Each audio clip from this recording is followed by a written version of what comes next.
BCCI राजनीति कर रहा है। क्यों? क्योंकि राजीव कुमार को पोस्ट रिटायरमेंट 28 पोस्ट रिटायरमेंट उनको नौकरी चाहिए।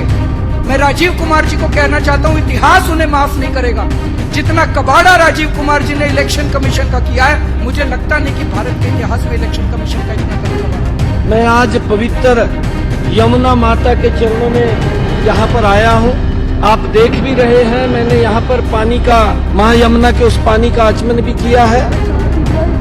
20 बोतलों का पानी में 3 बोतलें राजीव कुमार जी को भेज दूंगा। वो प्रेस कॉन्फ्रेंस में तीनों इलेक्शन कमिश्नर पी के दिखा दें। इन लोगों ने 3 चुनाव में यमुना जी की सफाई के नाम पर वोट मांगे, आज कह रहे हैं। और बेशर्मी देखिए, अब कहां तक पहुंच गए।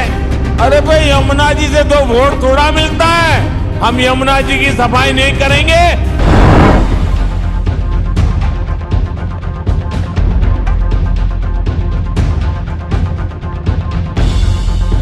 दोस्तों नमस्कार, मैं संजय बग्गू और मौजूद है देश रोजाना के डिजिटल मीडिया मंच पर। नदियां, नाले, नहर, पहाड़, झरने सुंदरता के प्रतीक होते हैं। इसके साथ साथ ये जीवन दायन भी करते हैं। कहीं पानी देते हैं, कहीं ऑक्सीजन देते हैं। लेकिन सबसे बड़ी बात है दोस्तों कि राजनीति का मुद्दा भी बनते हैं। इस समय दिल्ली में चुनाव चल रहा है, दिल्ली का विधानसभा चुनाव। और दिल्ली के विधानसभा चुनाव के अंदर पतित पावनी मोक्षदायिनी यमुना, मां यमुना राजनीति का केंद्र बिंदु बनी हुई है। वो यमुना जो मैली हो करके करहा रही है, वो यमुना नदी जिसका पानी इतना मैला हो गया, इतना गंदला हो गया कि किसी लायक नहीं छोड़ा धरती के लोगों ने, राजनीति के लोगों ने। वो यमुना जो करहा रही है, लेकिन अब उस यमुना पर राजनीति कर रहे हैं। खासकर दिल्ली के पूर्व मुख्यमंत्री, आम आदमी पार्टी के मुखिया बाबू अरविंद केजरीवाल, और इनके साथ साथ राजनीति के अंदर पार्टिसिपेट कर रहे हैं हरियाणा के भारतीय जनता पार्टी के नेता भी। राजनीति कौन कर रहा है, कितनी कर रहा है, ये तो सब कुछ दिख रहा है। क्योंकि चुनाव है, तो चुनाव के अंदर मैं कई बार आपसे कहता रहा हूं दोस्तों कि जब चुनाव आता है, सियासत के अंदर नारे गढ़े जाते हैं, नारे बनाए जाते हैं, नारे दिए जाते हैं, नारे और मुद्दे खड़े किए जाते हैं और फिर उन पर राजनीति की जाती है। दिल्ली के चुनाव के अंदर यमुना जी बड़ा मुद्दा रही। भारतीय जनता पार्टी ने, एवं प्रधानमंत्री नरेंद्र मोदी ने भी अपनी मंच से जब पहली सभा करने आए थे, तो मंच से उन्होंने कहा था कि दिल्ली में यमुना जी दूषित है, साफ नहीं है, और उसकी कहीं ना कहीं जिम्मेदारी अरविंद केजरीवाल की भी है। दिल्ली के मुख्यमंत्री जो रहे थे लगभग 10 साल तक, 10.5 साल तक, अब भी उन्हीं की सरकार है। खड़ाऊ मुख्यमंत्री हैं आजकल, आतिशी मर लेना। खड़ाऊ मुख्यमंत्री वो खुद कहती नहीं, हम तो कह नहीं रहे। केयरटेकर मुख्यमंत्री, उनको खुद अरविंद केजरीवाल साहब ने कहा।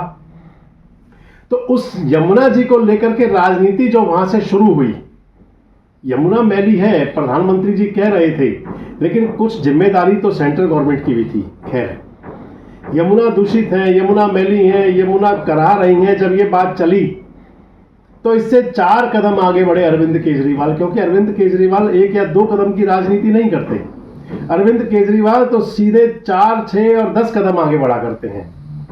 अरविंद केजरीवाल आगे बढ़े तो अरविंद केजरीवाल ने कह दिया, आरोप लगा दिया हरियाणा पर।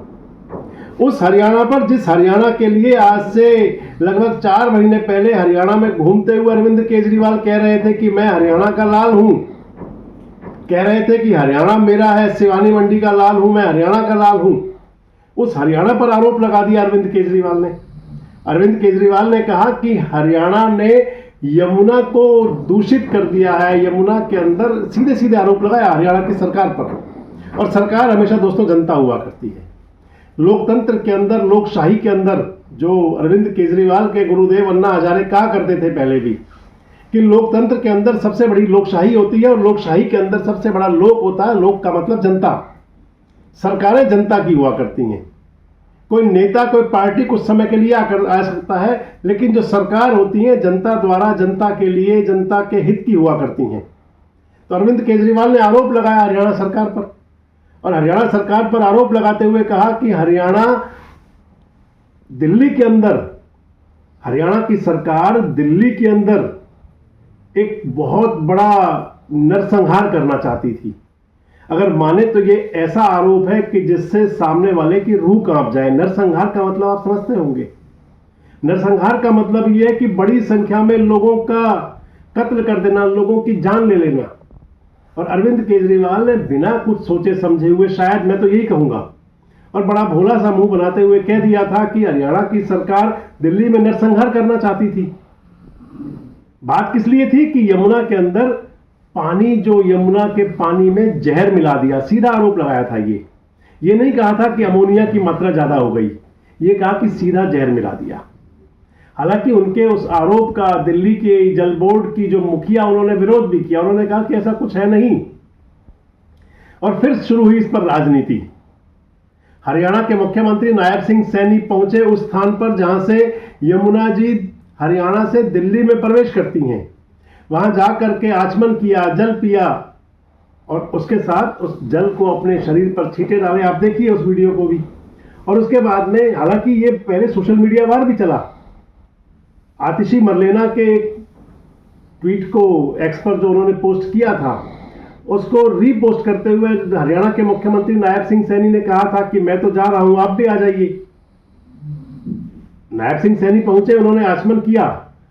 नायब सिंह सैनी ने अपनी बात भी रखी। आप सुनिए क्या कहा था नायब सिंह सैनी ने। अपनी राजनीतिक स्वार्थ सिद्धि के लिए जो केजरीवाल ने दिया है वो दुर्भाग्यपूर्ण है। मैं आज पवित्र यमुना माता के चरणों में यहाँ पर आया हूँ। आप देख भी रहे हैं, मैंने यहाँ पर पानी का, मां यमुना के उस पानी का आचमन भी किया है। और उन्होंने कहा कि हरियाणा की भारतीय जनता पार्टी सरकार ने इसमें जहर मिला करके भेजा है। एक मास जेनोसाइड की बात केजरीवाल ने की है। मैंने खुद पानी का आचमन किया है। केजरीवाल साहब की पूरी जिंदगी झूठ बोल करके 10 साल उन्होंने निकाले हैं। अपने उन कामों से वो बचना चाह रहा है जो वायदे उसने दिल्ली की जनता के साथ 10 वर्ष पहले किए थे। केजरीवाल साहब इतना डरावना, इतना दर्द भरा और इतना ज्यादा लोगों के अंदर भय पैदा करने वाला बयान, और हरियाणा के लोगों को जिस प्रकार से उसने बयान दे करके अपमानित करने का काम किया है, दुर्भाग्यपूर्ण है। तो नायब सिंह सैनी ने कहा था कि हमने तो आचमन भी किया है, और उन्होंने कहा कि इस प्रकार के आरोप नहीं लगाने चाहिए, ये आरोप राजनीति में अच्छे नहीं होते। लब्बो-लुआब यही था। अब चुनाव आयोग ने जवाब मांग लिया है दिल्ली की सरकार से, अरविंद केजरीवाल से खासकर, और उन्होंने अरविंद केजरीवाल से कहा है कि बताओ जहर कहाँ मिलाया गया था, बताओ कौन से इंजीनियर डिटेक्ट किया, बताओ जहां पर जहर डाला गया आप बता रहे हैं कि उसको रोकने के क्या प्रयास किए गए। ये तमाम 5 बिंदु लगा करके सवाल किए चुनाव आयोग ने, और फिर उसके सामने आए अरविंद केजरीवाल। अरविंद केजरीवाल ने इनका जवाब तो नहीं दिया, 31 जनवरी तक देना है, कल की डेट है। लेकिन अरविंद केजरीवाल ने चुनाव आयुक्त से कह दिया, राजीव कुमार से, भैया आप चुनाव लड़ लो दिल्ली में आकर के। चुनाव आयोग तो कितना सही है या कितना गलत, इसका तो कितना सही आरोप है या कितने गलत, इसका तो आत्म अवलोकन खुद चुनाव आयोग को करना चाहिए कि आखिर क्यों चुनाव आयोग इस प्रकार से कटघरे में खड़ा हो रहा है। और इस प्रकार की जिससे कटघरे में है, इससे पहले कभी ऐसी स्थिति नहीं बनी थी। चुनाव आयोग की जो स्थिति इन चुनावों में और खासकर पिछले 3-4 साल में हुई, ऐसी कभी नहीं हुई। तो उन्होंने, अरविंद केजरीवाल ने दिल्ली चुनाव लड़ने के लिए कह दिया चुनाव आयुक्त राजीव कुमार से, और ये भी कहा कि आप तो फरवरी में रिटायर हो रहे हैं, क्यों जहर घोल रहे हैं, इस प्रकार की बातें भी हुई। ईसीआई को मैं ये कहना चाहता हूं पूरे सम्मान के साथ, उनको दिल्ली के अंदर खुलेआम पैसे बट रहे हैं वो दिखाई नहीं दे रहा। उनको दिल्ली के अंदर रोज चादरें बट रही, अभी भी बट रही है, कल शाम को भी बटी चादरें, वो दिखाई नहीं देती। हमने बताया कि पैसे किसके घर में पड़े हैं, वो दिखाई नहीं देता। ईसीआई राजनीति कर रहा है। क्यों? क्योंकि राजीव कुमार को पोस्ट रिटायरमेंट 28 फरवरी को पोस्ट रिटायरमेंट उनको नौकरी चाहिए। मैं राजीव कुमार जी को कहना चाहता हूं, इतिहास उन्हें माफ नहीं करेगा। जितना कबाड़ा राजीव कुमार जी ने इलेक्शन कमीशन का किया है, मुझे लगता नहीं कि भारत के इतिहास में इलेक्शन कमीशन का इतना कभी कबाड़ा हुआ है। मुझे पता है ये 2 दिन के अंदर मुझे जेल में डालेंगे, डाल दे मुझे जेल के अंदर। जिस तरह की आज भाषा उन्होंने इलेक्शन कमीशन ने लिखी है, ये इलेक्शन कमीशन का काम नहीं है। अगर राजनीति करनी है, राजीव कुमार लड़ने एक सीट से दिल्ली की किसी विधानसभा से। खुलेआम दिल्ली के अंदर गुंडागर्दी मची पड़ी है, खुलेआम पैसे बांटे जा रहे हैं, खुलेआम चादरें बांटी जा रही हैं। इस किस्म का चुनाव इस देश की जनता ने कभी देखा ही नहीं था। मैं 3 बोतलें इलेक्शन कमीशन के लिए भी भेज दूंगा। हमारे पास 20 बोतलें हैं, कल रात को हमने लैब में बनवाई है। 20 बोतलों का पानी मैं 3 बोतलें राजीव कुमार जी को भेज दूंगा। वो प्रेस कॉन्फ्रेंस में तीनों इलेक्शन कमिश्नर पी के दिखा दें, हम मान। लेकिन महत्वपूर्ण बात यह है कि यमुना को लेकर के जो राजनीति चली है, यमुना के जल को लेकर जो राजनीति चली है, यमुना को दूषित करने को जो राजनीति चली है, इससे यमुना जी और भी ज्यादा पीड़ित जरूर होंगी। सोच जरूर रही होंगी कि आखिर जिस धरती पर वो आई हैं, जिस धरती के लोगों को वो शुद्ध पेयजल देने की बात चली, जहाँ की खेतों को, खलिहानों को सींचने की बात रही हो, जहाँ की वो तमाम गंदगी को अपने अंदर संजो लेती हैं, लेकिन इस धरती के लोग, खासकर सरकारें, यमुना जी को साफ करने की बजाय उनको राजनीति का मुद्दा बनाकर आखिर कब तक इस प्रकार की कलंकित और दूषित राजनीति करेंगे। आपको क्या लगता है कि क्या अरविंद केजरीवाल के जो आरोप थे, क्या वो केवल राजनीति से प्रेरित हैं, केवल चुनावी सियासत से प्रेरित है, या कुछ और भी है? अगर हरियाणा के मुख्यमंत्री नायब सिंह सैनी जाकर के उस स्थान से आचमन करते हैं जहां से हरियाणा से, यानी कि हरियाणा के जिस सिरे से दिल्ली में यमुना प्रवेश करती हैं, तो फिर क्या यमुना को दूषित करने में आम आदमी पार्टी और दिल्ली की सरकार का हाथ रहा? और आपको क्या लगता है कि क्या राजनीति के अंदर इस प्रकार के मुद्दे, नारे गढ़े जाने चाहिए, बनाए जाने चाहिए? कमेंट बॉक्स में जरूर बताएं। जुड़े रहें हमारे साथ, देखते रहे देश रोजाना। हमारे साथ जुड़े रहने के लिए सब्सक्राइब करें देश रोजाना के YouTube चैनल को और नई वीडियो की नोटिफिकेशन पाने के लिए बेल आइकन जरूर दबाएं। अगर आप ये वीडियो Facebook या Instagram पर देख रहे हैं तो पेज को लाइक और फॉलो जरूर करें और ज्यादा से ज्यादा शेयर करें।